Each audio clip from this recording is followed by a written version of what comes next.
she gets a text that the car is at the church at such and such address, and you got 2 hours to get the vehicle.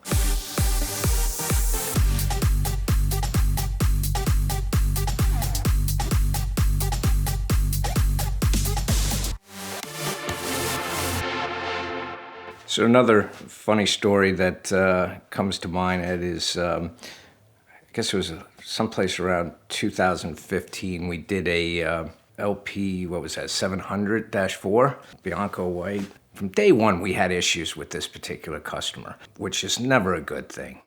So we always had to make courtesy calls, and, we're so polite about it. We try to stay on top of, situations.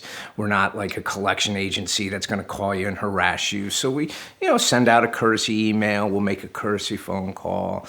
And the customer responded to us, and, he would pay us 15, 20, 30 days late, but he was making payments. But this dragged on for a year. And it's just like, let's hope he's one of our average customers that wants to get out of a vehicle within that 18 to 24 month period, and let's let this one go. But no, it stayed on. As time went on, the situation got more and more difficult with the individual. Insurance got canceled, and now he's, not abiding by the contract that we have with him. So we have every right to repossess the vehicle. He's now 60 days late. He's now getting closer to 90 days late. And now we know we have a situation on our hands. And then a few bounced payments, and then, the promissory time frame, he'll call us up and say, I'll have it checked next week for you. He says, I have a trust overseas, and, it's very difficult to get the money into the United States because the IRS wants 40% penalty on the money. And I'm sitting here going, I've never heard of that one, but that's good. So then finally he gets the money, and he tells us that he's an OFAC match. So I'm like, God, this guy knows every, terms of the banking industry, and, this is a smart guy. So maybe this is real that, they got an OFAC check on him. They're holding up his funds. They're not releasing it. Then we get a payment. So now he's like 60 days late, not 90 days late. So we're not repossessing the car. So this is stretched on. It's becoming a real problem. One of his excuses was, there was a hurricane in Miami, wiped out and flooded some areas of Miami, and that his accountant is in Miami, and, Bank of America branch that he deals with is washed away. So we're like, well, they're a big bank, and they got many offices, and I don't think your money's in that bank. Time goes on, and we're starting to look for this vehicle. We're putting the feelers out, and we know we're going to have to make a move sooner or later. So we heard through the grapevine that the vehicle was involved in an accident. So we call up the insurance company to see if there's a claim, and they're like, no, we don't know anything of an insurance claim on the Lamborghini. So they reach out and they contact them because they want to know if their asset, has been damaged. So he goes furious, ballistic on us. He's over 90 days late. He's like, you have no right to contact my insurance company. Why are you contacting them? Blah, blah, blah, blah. Yes, he started to get later and later, and it was over 120 days. And, we had to put the car out for repossession and couldn't find the car through normal means. So we had to go to the court system and try to get a judgment against the individual, which we finally succeeded. But once you receive a judgment, you got to have somebody serve the individual with the judgment. And we were unable to find him or our car. And we finally decided through legal teams and advice that we put a notice in the local newspaper. So we got the approval from the court to do that. We paid the $1,200, put it in the paper, and we served them through publication. Because of that, all of a sudden we got an anonymous phone call. And this particular gentleman had been defrauding many individuals. He had some kind of scheme where he was selling some kind of treasury bonds in some foreign country, and he passed this off to his fellow church members. And I guess there was about 6 of them that got burned by his little scheme, but they believed him.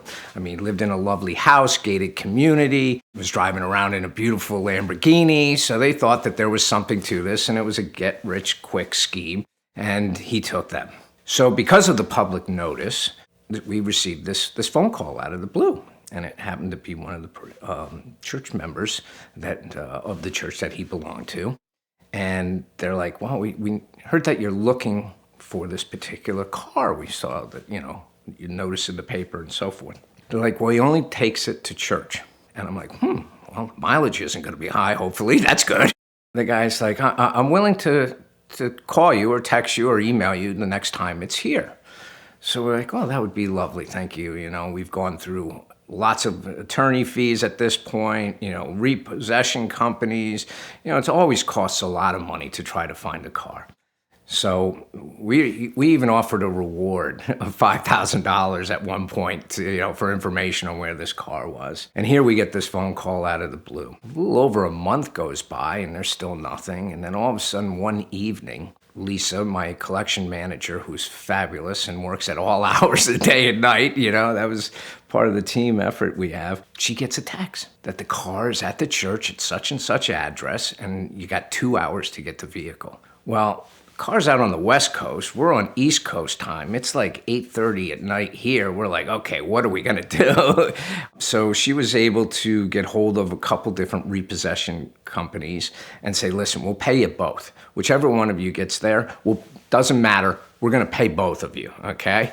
So they were able to get out there in time. And as we had the hook on the vehicle, pulling it up the flatbed, he comes out and he is ballistic. How did you find it? This and that, Well, we didn't want to tell him that one of his fellow church members turned him in, but that's exactly what happened. So you better watch who you do business with and don't mess around at church. We ended up wholesaling the car. Unfortunately, it was a beautiful day out, and the gentleman took the roof off, and the roof was not with the car, which, adds probably 15 grand in value. So we ended up getting bids on the vehicle. As a lending institution, anytime that you repossess a vehicle, you have to get at least 3 bids on the car to state that you sold it at fair market value. So we ended up selling it to one of the dealers that we do business with on the West Coast, and unfortunately, that one hurt. The market went down, and I think we probably lost $70,000 when everything was all said and done. And to really top it off, we saw the top for our vehicle on eBay for sale, 6-8 months later, which I wish I could have bought it then versus, at the time, we got to sell the car whole and make sure that it has all its parts. Premier Financial Services makes it easier and more affordable than you could possibly imagine to own your dream car. Their Simple Lease is one of the most powerful tools in the world of exotic car financing. You get all the benefits like the tax savings and the low payments of a lease with all the additional benefits that you normally find in a traditional finance arrangement. You can build up equity, you can pay it off early, you can trade in and out of cars because you get a very clear and easy to understand amortization table to understand what your payoff will be any month throughout your term. And all the while, the amazing team from Premier Financial Services will be right there to help you along the way. They've been supporters of the VinWiki channel now for 5 years in a row, so we can't thank them enough for that, but mostly we're thankful for the fact that they can help you make it easier than ever to own your dream car. Check them out now.